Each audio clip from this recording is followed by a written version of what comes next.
Hey guys, my name is Trey. Welcome to the Tennessee Innkeeper YouTube channel.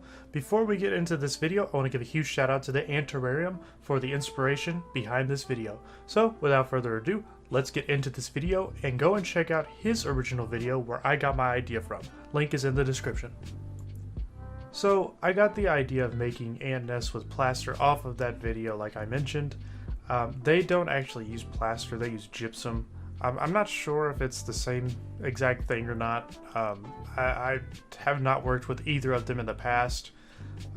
Just used plaster every once in a while and it was already pre-mixed. So this is pretty self-explanatory here. You'll want to get you a piece of glass or acrylic and you'll want to go ahead and put your magnets down.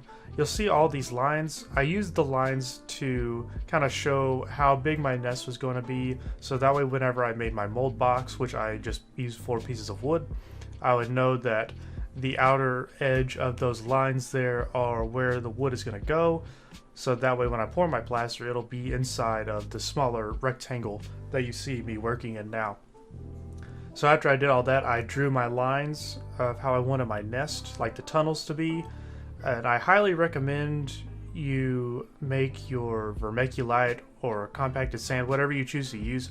I highly recommend you make the tunnels deeper. I learned that after I made this that you shouldn't make them super shallow, but for what I did, it worked. I don't have the ants inside of this nest because this nest ended up being a fail. I made a second one later on in the video, which you'll see, and it looks a lot better. It's more simple than the one that I'm making here, but I might put some ants in it and see how they do when they're ready. But for now, my fire ants are in test tubes. So I drew the tunnels on the glass, and then like I said, got my vermiculite and I poured water in it. I wringed all the vermiculite out to get a lot of that water out, and I proceeded to go ahead and make the tunnels. You can kind of go gung-ho however you want with this. Just remember, ants don't like really big, huge tunnels and chambers, so make sure you keep that in mind with however you go about this. Initially, I just made this one long, I guess you could say tunnel or hallway. It's however you want to say it. I say hallway sometimes. People look at me funny, but you can make this however you want. Remember that. You'll just want to make sure you have a little spot for a hydration chamber, which is what I'm patting down now. And to do that, I will show you here in a minute. You'll just need some tea light, candle cups, preferably plastic, and some steel mesh. I will leave links to all of these in the description below for everything that I used. The glass that I used was actually from old picture frames, so you can use crafting glass like from your local hardware store or from your crafting store. But this is what it turned out to look like. I highly recommend cleaning off the excess vermiculite or whatever you use because it will mess up the final product. But you can see here I'm using the tea light cup and I'm pushing down with a little bit of pressure to get the steel mesh to stick to it. You want to do this until the plastic is physically melted on there. It's kind of hard to see on camera, but it was kind of black around the edges there. Just be careful not to burn yourself too. And here I'm just pushing it down where I want the hydration chamber to be, and you'll need a weight to put on top of this so that way it doesn't float up through the plaster during the pouring stage. So I use a rock. Just one little rock. It was enough for what I was doing here. So for mixing your plaster, it's pretty simple. You just use water and the powder. You'll want to go for a very soupy, well, not super soupy, but for the most part, soupy mixture.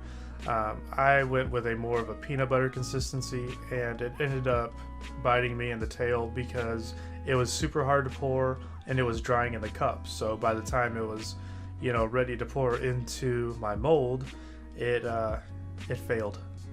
It worked for what I was doing, but it failed. So just go ahead and make it more of a soupy consistency as opposed to a peanut buttery consistency, if that makes any sense.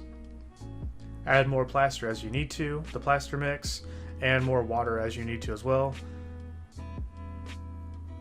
And just mix. You'll want to make sure all the powder is out of there and there's no clumpage at the bottom. Yes, clumpage is a word. I just made it.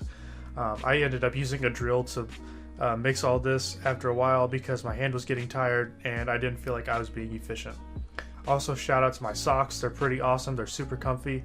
I've had them for over 8 years. Anyways, we're going to go ahead and get to where I have my mold box, and I'm going to show you guys that I found a queen. Actually, my fiance found the queen. It's a chromatic aster queen.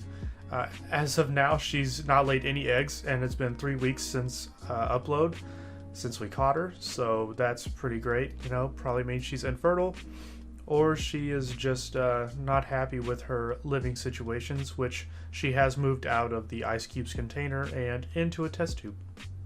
So she should be happy, but she's not. I'm sorry, queen. So here you'll want to go ahead and pour your mixture. Again, the soupier the better, but you don't want it so soupy that it's just like pretty much water, I guess you could say, which, you know, soupy consistency is like water, but you don't want it running out of your mold, especially if you're not going to put silicone in all the cracks like I did. I did not put silicone in the cracks, but instead I just winged it. But you could tell that my mixture was way too thick because it's not going through this funnel that easy. So I had to tap a lot of it, and it didn't get in a lot of the cracks it needed to. So in the end, the nest just didn't hold up very well. You'll see it here in a later part.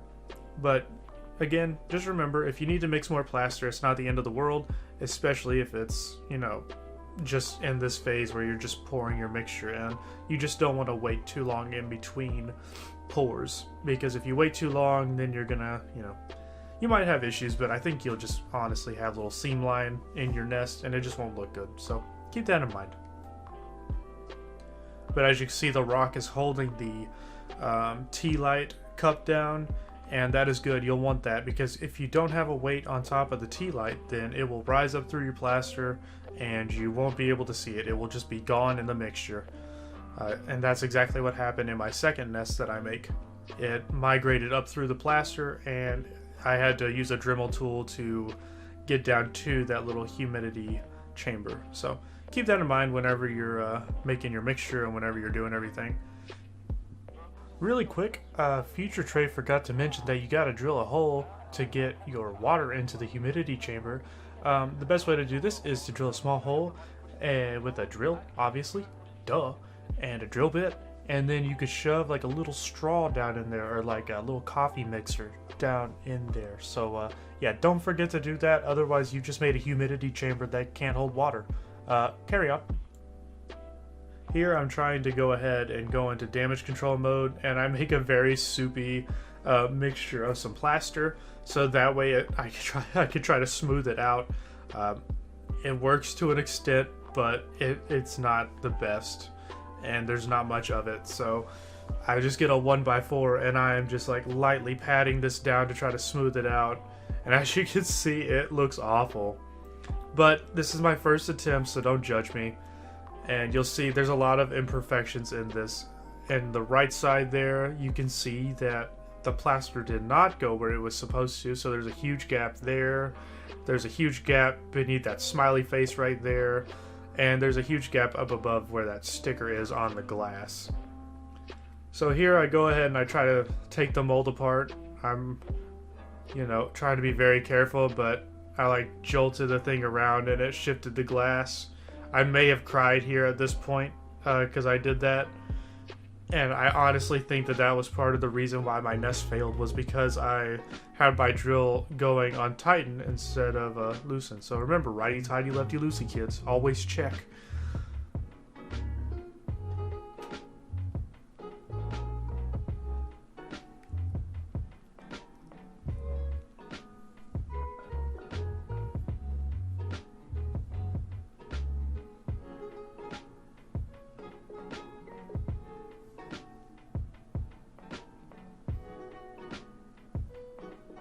So this side turned out pretty good right there, if you could tell. Came out pretty flat, pretty smooth. It was really nice. And I'm like, hey, it looks pretty good. And then I take this side off and I see some plaster fall out in chunks. And I'm like, oh no, it did not turn out well at all. And I don't actually know why I'm still drilling this mold apart whenever I could have just pulled it off right there. I guess I was just so shaken up by jostling the mold around when I had the drill going the wrong way that I just wasn't thinking about it. But here's how it turns out, and I just can't help but laugh at it because I tried so hard. I was so excited that I messed it up, you know. And that's just part of this type of stuff. It's a trial and error. You're gonna have to go into this knowing you're probably gonna make a mistake. But with all that being said, I think for my first try, and not knowing any bit of what I was doing, I think it turned out pretty dang good.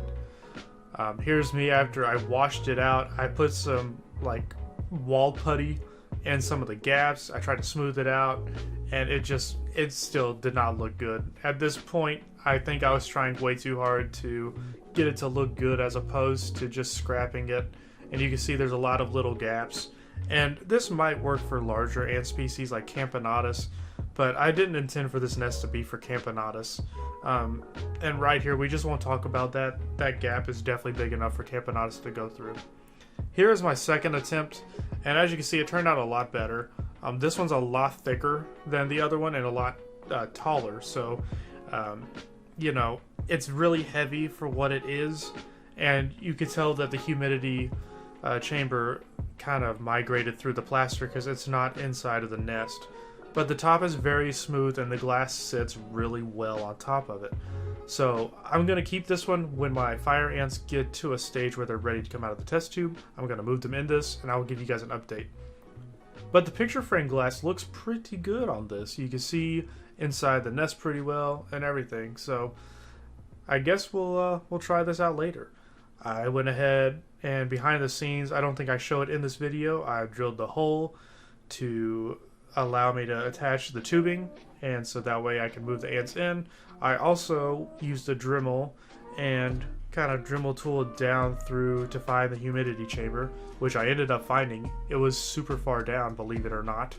You can see it in the bottom of this nest, of course, but you know, all in all, for my first try, I think it turned out really well, and I'm very proud of it.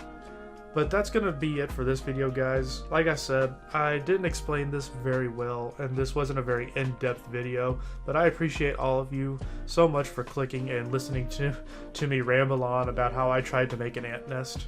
And I hope that this will encourage you guys to make your own, because I would love to see what you guys could come up with. There's a lot better DIY tutorials out there, and this being my first one, I've learned a lot on how to do better with filming it and how to go about showing it off. So I highly recommend you guys go and check out the Ant Terrarium's video on this. Show him some love. It's a great video, and they go into depth on how to make the ant nest and what they use and everything you need to know to get your ant nest perfect. So remember, this is trial and error. You're going to make mistakes like I made mistakes. Just understand that it's better to grow from it, and so you know what to do to make it better next time. But I am the Tennessee Ant Keeper, and again, my name is Trey. Thank you guys for clicking on this video and watching it all the way through. I hope you guys enjoyed it. Don't forget to like, comment, and subscribe if you want to see more and hear some more videos of me rambling on some nonsense, because I'm great at that, if you don't know that. Also, at the time of upload, we just reached 400 subscribers, which is awesome. I will not be doing a giveaway for 400 because I'm about to get married in a couple days.